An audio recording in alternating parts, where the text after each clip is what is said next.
28 अगस्त जन्माष्टमी का उत्सव मनाया जाएगा। श्री कृष्ण की जो लीला है वो गहन है। श्री कृष्ण की फिलॉसफी को समझना काफी कठिन है। फिर भी श्री कृष्ण की जो प्रसन्नता है वो विपरीत संजोगों में भी श्री कृष्ण ने अपनी जो स्थित प्रज्ञ स्थिति का लोगों को दर्शन कराया। श्री कृष्ण के बारे में हम थोड़ा सा श्री कृष्ण के प्रसंग के बारे में थोड़ा सा जानने का प्रयत्न करते हैं। जब श्री कृष्ण महाभारत का युद्ध चल रहा था,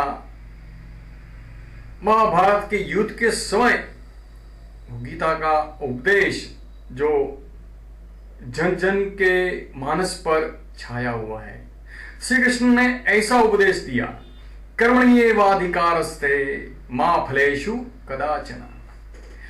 कर्म करने में तेरा अधिकार है, उसके फल में नहीं। इसलिए मनुष्य को जब ये पृथ्वी लोक पर होते हैं तब केवल कर्म में जो आसक्ति रखते हैं उनको ही यह कर्म की गहन गति का ज्ञान होता है, ऐसा श्री कृष्ण ने बताया। और कर्म करते रहो मगर जो फल है वो कर्म के अधीन है।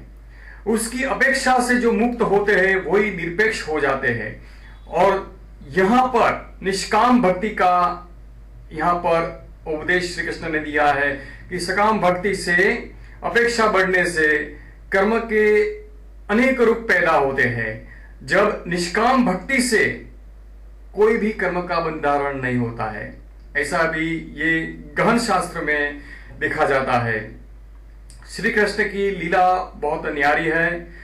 श्री कृष्ण ने जब दुर्योधन ने 56 भोग रखे थे, बहुत सारे पकवान बनाए थे, फिर भी श्री कृष्ण जब विदुर जी के घर गए और उनकी भाजी को ग्रहण किया, जो खाया उन्होंने, और ये भी बता दिया कि श्री कृष्ण का प्रेम कितना निरपेक्ष है। जो सच्चे भाव से भगवान की भक्ति करते हैं श्री कृष्ण उनको अच्छे लगते हैं।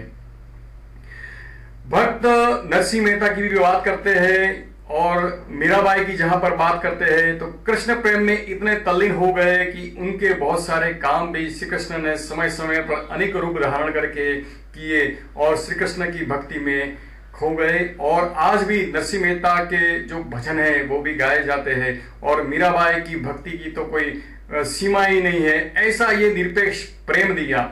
श्री कृष्ण ने जीवन दौरान केवल निरपेक्ष प्रेम का ही प्रतिपादन किया है और श्री कृष्ण का आकर्षण ही इतना रहा है कि आज भी उनके नाम स्मरण से ही लोगों में प्रसन्नता और आनंद आ जाता है। यही है श्री कृष्ण की भक्ति और यही है श्री कृष्ण का जीवन। हम आज ये सब श्री कृष्ण को अर्पण करते हैं और श्री कृष्ण समर्पयामि, श्री कृष्ण समर्पयामि।